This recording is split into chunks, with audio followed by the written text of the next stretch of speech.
تم کیا مار دیں گے؟ مار دیں گے، مار دیں گے۔ تو مارنا چاہے مار لے، میرا وقت نہیں ہے تو نہیں مروں گا، وقت ہے تو برابر مروں گا۔ اور میں ان شیطانی طاقتوں سے کہہ رہا ہوں جو بولے مار دیں گے، ایک بات یاد رکھو، میں کوئی مرغی کا بچہ نہیں ہوں۔ ایک بات یاد رکھو، مرغی کا بچہ نہیں ہوں۔ بات کے حالات تم جانو، پھر میں اتنا آسانی سے جانے والا نہیں ہوں، پیٹھ نہیں دکھاؤں گا انشاءاللہ تعالی۔ تم کیا، تمہارے باپ بھی آ جائیں گے تو سامنے ٹھہروں گا میں انشاءاللہ تعالی۔ تم زہر دے کے مارے انہوں شہید ہو گئے، تم 2 فیٹ کے سے گولی مارے وہ شہید ہو گئے۔ اور شہید تو قرآن میں اللہ بول رہا ہے ان کو مردہ مت کہو، تم جب مرو گے تم مردہ رہو گے انشاءاللہ۔ پس مردن فرشتوں نے جو تلاشی لی تو کیا نکلا؟ فقط ایک دل کے گوشے سے خیال مصطفیٰ نکلا۔ تمہاری نسلیں فنا ہو جائیں گے، ہم فنا نہیں ہوں گے۔ ہم ایک گھر سے دوسرے گھر کو منتقل ہوتے۔ میری زندگی کا مقصد تیری دین کی سرفرازی، میں اسی لیے مسلمان، میں اسی لیے نمازی۔ میں اتر پردیش گیا، مختار انصاری کے گھر کو گیا، تو اس کے بعد سے سوشل میڈیا پر یہ تمام کے تمام بانکڑے پہلوان شروع ہو گئے، تیرے کو مار دیں گے پورے کے پورے۔ ارے بھائی، میں اخلاق کے گھر کو بھی گیا تھا، میں جنید اور نصیر کے گھر کو بھی گیا تھا جن کو زندہ جلا دیا گیا گھاٹ میکا کے۔ میں ان لوگوں سے کہنا چاہ رہا ہوں جو مجھے دھمکیاں دے رہے ہیں، ایک بات یاد رکھو، میں جس دین پر چلتا ہوں نا، میں ان سے مخاطب ہوں، میں جس دین پر چلتا ہوں نا، میرے کو یہ دین ایسا چمن میں چل کے نہیں ملا، میرے کو یہ دین میرے کو بادشاہ کے محلوں سے نہیں ملا، میرے کو یہ دین مجھے نرم نرم قالین سے چل کر نہیں ملا، میرے کو یہ دین مجھے ملا تو بدر اور حنین سے ملا، یہ دین مجھے ملا تو احد سے ملا، یہ دین اگر مجھے ملا تو کربلا سے ملا۔ اس دین کی بنیادوں میں عباس علمبردار کا خون ہے ظالموں، تم مجھے جانتے نہیں، تم میرے دین کو نہیں جانتے۔ مار دیں گے، تو مارنا چاہے مار لے، میرا وقت نہیں ہے تو نہیں مروں گا، وقت ہے تو برابر مروں گا۔ تم کیا مار دیں گے؟ مار دیں گے۔ ارے ظالموں، قرآن میں اللہ لکھ رہا ہے کلو نفس ذائقۃ الموت، اور میں ان شیطانی طاقتوں سے کہہ رہا ہوں جو بولے مار دیں گے، ایک بات یاد رکھو، میں کوئی مرغی کا بچہ نہیں ہوں۔ ایک بات یاد رکھو، مرغی کا بچہ نہیں ہوں۔ بات کے حالات تم جانو، پھر میں اتنا آسانی سے جانے والا نہیں ہوں، پیٹھ نہیں دکھاؤں گا انشاءاللہ تعالی۔ تم کیا، تمہارے باپ بھی آ جائیں گے تو سامنے ٹھہروں گا میں انشاءاللہ تعالی۔ مگر یاد رکھو، مومن فنا نہیں ہوتا، مومن فنا نہیں ہوتا۔ اب کیسے نہیں ہوتا؟ موت کیا ہے؟ زندگی اور موت ایک حقیقت ہے نا؟ زندگی اور موت کے درمیان میں ایک حجاب ہے۔ تو ایک گھر سے دوسرے گھر کو جائیں گے آپ، تو فنا کیسے ہوئے؟ ایک گھر سے دوسرے گھر کو جا رہے آپ اور ہم، تو فنا کہاں سے ہوئے؟ تم فنا ہو جاؤ گے، ہم فنا نہیں ہوں گے انشاءاللہ تعالی۔ تمہاری نسلیں فنا ہو جائیں گی، ہم فنا نہیں ہوں گے۔ ہم ایک گھر سے دوسرے گھر کو منتقل ہوتے۔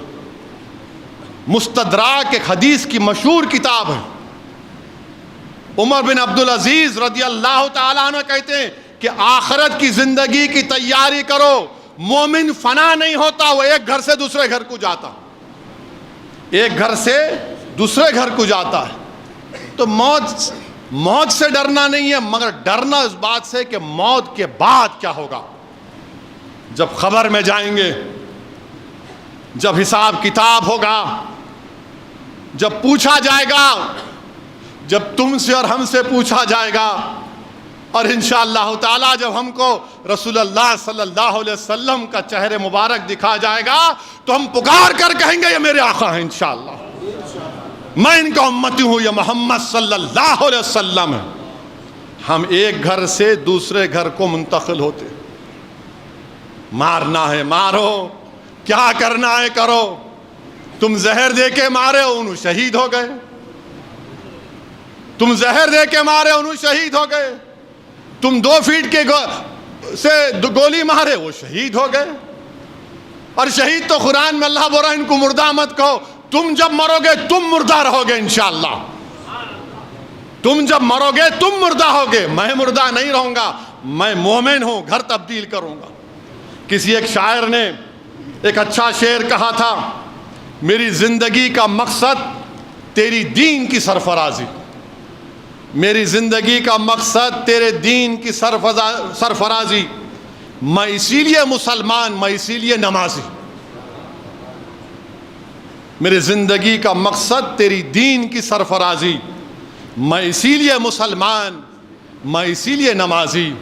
کسی ایک عاشق رسول نے بڑا اچھا کہا موت خبر کے بارے میں، کفن کے بارے میں، اب میں ان ظالموں سے کہہ رہا ہوں کہ پس مردن فرشتوں نے جو تلاشی لی تو بھلا کیا نکلا، پس مردن فرشتوں نے جو تلاشی لی تو کیا نکلا، فقط ایک دل کے گوشے سے خیال مصطفیٰ نکلا۔ پس مردن فرشتوں نے جو تلاشی لی تو بھلا کیا نکلا، فقط ایک دل کے گوشے سے خیال مصطفیٰ نکلا۔ یہی ہوگا میرے سے بھی انشاءاللہ، ہم تمام سے ہی ہوگا انشاءاللہ تعالیٰ۔ پس مردن فرشتوں نے تلاشی لی تو کیا نکلا، فقط ایک دل کے حصے سے خیال مصطفیٰ نکلا۔ میرے بھائی یہ ہماری پہچان ہے، اور یہ ظالم جانتے نہیں، یہ مردہ لوگ ہیں، یہ جانتے نہیں۔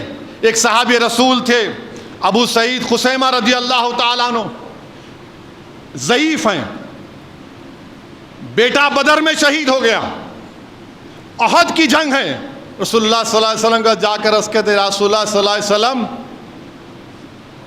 آپ میرے لیے دعا کریے۔ اللہ کے رسول صلی اللہ علیہ وسلم پوچھتے ہیں کیا دعا کرنا چاہیے؟ تو بولے رسول اللہ صلی اللہ علیہ وسلم دعا کریے کہ میں احد کے جہاد میں شریک ہو سکوں اور مجھے اللہ شہادت دے دے۔ اور بولتے ہیں کہ جب جنگ بدر ہو رہی تھی تو میرے اور بیٹے میں یہ بحث ہوئی کہ میں جاؤں گا، تو ہم دونوں نے ڈرا کیا، خورا کیا، بیٹے کا نام اٹھا، بیٹا شہید ہو گیا الحمدللہ۔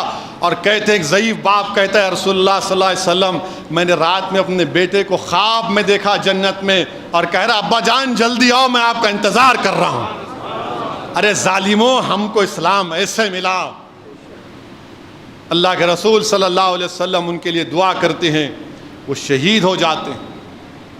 حضرت انس رضی اللہ تعالیٰ عنہ احد کی جنگ میں ایک اور واقعہ کہ ایک صحابی رسول آ کر رسول اللہ صلی اللہ علیہ وسلم عرض کرتے ہیں رسول اللہ صلی اللہ علیہ وسلم میری صورت اچھی نہیں ہے، میرے وجود سے تھوڑا بدبو آتی، کیا اگر میں کل شہید ہو جاؤں تو اللہ کیا دے گا مجھے؟